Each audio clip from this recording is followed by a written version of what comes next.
Hello dear good people, welcome to gear next broom. তো সবাই কেমন আছেন? আশা করি সবাই ভালোই আছেন। আজকের ভিডিওটা হচ্ছে মূলত একটি রিভিউ পারপাস। একটা বাইক বাংলাদেশে রিলিজ হতে যাচ্ছে, সেটা হচ্ছে কিউএ K300R। তো এই বাইকটা মূলত অনেক দিন যাবতীয় বের হবে এরকম চিন্তা ধারণা শুনতেছিলাম। তবে বাংলাদেশের প্রেক্ষাপটে 300 সিসি বাইক এখনও পর্যন্ত একটাও নেই। এটাই মূলত ফার্স্ট একটা বাইক হইতে পারে বাংলাদেশের। তো এই বাইকটা মূলত একটা চাইনিজ ব্র্যান্ডের বাইক। খুবই সুন্দর লাগছে আমার এটা, মূলত খুবই সুন্দর। আপনারা দেখার পর আশ্চর্যভাবে অবাক হয়ে যাবেন। চলুন আমরা প্রথমে বাইকটাই দেখে আসি। এই হচ্ছে সে আমাদের কাঙ্ক্ষিত বাইক। এটা হচ্ছে যে মূলত কিউএ K300R।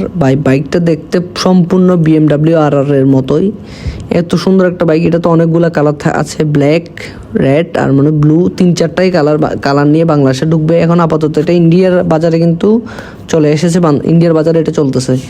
তো আমাদের বাংলাদেশের বাজারেও খুব তাড়াতাড়ি চলে আসার একটা পসিবিলিটি দেখতে পাচ্ছি। এই জন্য আপনাদেরকে আমাদের গিয়ার নেক্সট বুমের অডিয়েন্স সবাইকে দেখিয়ে দিচ্ছি। এবং এটা যে টেল রেডিটা আছে, টেল রেডির মানে মারাত্মক। এটা যখন বাংলাদেশের বাজারে আসবে আশা করি এটা মার্কেটের পুরা হাইপ করে দিবে, কারণ এই বাইকটার লুকস, ইঞ্জিনের পারফরমেন্স এবং ইঞ্জিনের যে সিসি লিমিট, মানে সব দিক দিয়ে একটা বাইক, মানে একটা প্যাকেজ। তো যাই হোক, চায়না বাইককে বিশেষ করা যায় না, তবে এটার যে ইঞ্জিনটা আছে, ইঞ্জিনটা খুবই মানে পাওয়ারফুল একটা ইঞ্জিন। 292 সিসির একটা ইঞ্জিন এবং এটি 27.50 হর্স পাওয়ার 8000 RPM প্রডিউস করার মতো শক্তি রাখে। এটার ম্যাক্সিমাম টর্ক হচ্ছে যে 25 Nm 7000 RPM। তার মানে বোঝাই যাচ্ছে যে এটা খুবই পাওয়ারফুল একটা ইঞ্জিন। আর একটা জিনিস হচ্ছে, তারও চাইনা বাইক সরাসরি যতক্ষণ চালাইতে না পারি ততক্ষণ বিশ্বাসও করা যায় না, কোনো কিছু করাও যায় না। তো তারা লেখছে, অবশ্যই আমরা বাইক যখন আসবে তখন বুঝতে পারবো কী করা যায়। আর একটা জিনিস হচ্ছে যে বাংলাদেশে এখন প্রেক্ষাপটের মধ্যে সবচাইতে শক্তিশালী ইঞ্জিন হচ্ছে এটা, কারণ 27 হর্স পাওয়ারের বাইক বাংলাদেশে একটাও নেই। বাংলাদেশের সর্বোচ্চ হাইস্ট হর্স পাওয়ারের বাইক মেবি GSX-R, তাও মনে হয় 18 হর্স পাওয়ারের। এখন দেখি বাইকটা আসুক, বাইকটা আসলে বুঝে যাবে কি। এবং অবশ্যই আমাদের গিয়ার নেক্সট বুমে ইনশাআল্লাহ বাংলাদেশের যতগুলো নতুন বাইক রিলিজ হবে সবগুলোর রিভিউ থাকবে, সবগুলো বাইকের সাথে আমাদের পরিচয় থাকবে ইনশাআল্লাহ। আমি আপনাদেরকে সকল বাইকের ডিটেলস এবং সব কিছু জানাবো। আমাদের গিয়ার নেক্সট বুম থাকবে সকল পারপাস, মানে আমাদের কোনো কিছু নির্দিষ্ট মানে একতরফা হবে না আমাদের। ইনশাআল্লাহ আপনার সামনে আমি সর্বদাই থাকবো। আর একটা জিনিস হচ্ছে, বান্দরবনে বৃষ্টি হওয়ার পরই বান্দরবন শুকায় যায়, কারণ বান্দরবনের পাহাড়ের মধ্যে রোডটা খুবই তাপ থাকে এই জন্য। আর ভাই, বান্দরবনের রাস্তার টার্নিংগুলা লামা উপজেলার, যারা একবার চালাইছে বাইক তারাই জানে যে লামা উপজেলার টার্নিংগুলো বাইক কীরকমভাবে চালানো যায়, এতটাই স্মুথ এবং এতটা মজা। আসলে আমি একুরেট বলতে পারবো না, কারণ হচ্ছে সবার হাত তো আর একই রকম না।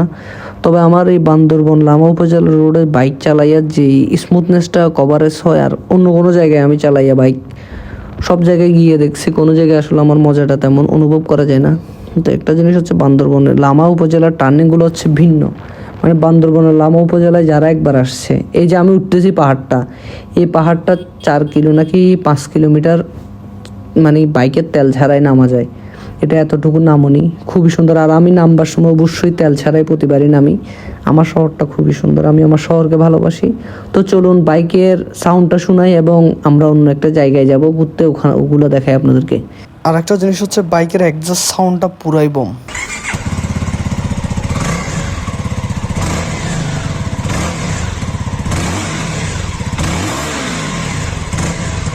অবশ্যই আপনাদের বাইকের এক্সস্টটা নোটিস করছেন, খুবই সুন্দর একটা সাউন্ড। আর এটা হচ্ছে যে আমাদের লামা এতটা সুন্দর হয়ে যাচ্ছে ভাই দিন দিন, কি বলবো। আমার শহরে আমার এত সুন্দর লাগতেছে। আর আপনি যদি এর চাইতে আরও নির্জনতা মানে চিন্তা ভাবনা করেন, তাহলে অবশ্যই সুন্দরবনে যেতে পারেন।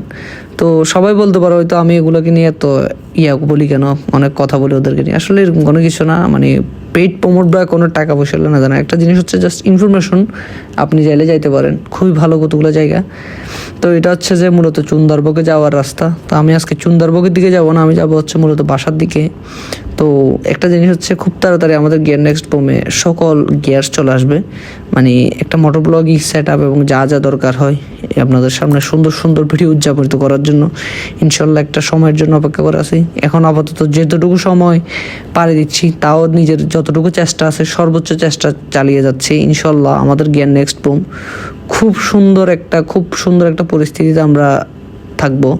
আরেকটা জিনিস, দুঃসময়ে যারা সঙ্গ দেয় তারা শেষ সময়ে মানে ভালো সময়ে তাদেরকে মনে থাকে একটা জিনিস, হিংসা করে কখনো বড় হওয়া যায় না, ভালোবেসে অনেক বড় হওয়া যায়। তো আশা করি আপনারা আমার জ্ঞান নেক্সট মুভকে ভালোবাসা দিবেন। আর আমার কথা হচ্ছে, আমি আপনাদের ভালোবাসার পাত্র হিসেবেই থাকতে চাই এবং আপনাদেরকে খুব সুন্দর সুন্দর জায়গা দেখাইতে চাই এবং আমার সাথে সর্বদা আপনাদেরকে গল্পে আমি আপনাদের সাথে ঘুরতে চাই এবং আপনার সাথে কথা বলতে চাই এভাবেই। আশা করি ভালোই থাকবেন। তো good bye bro, see you again.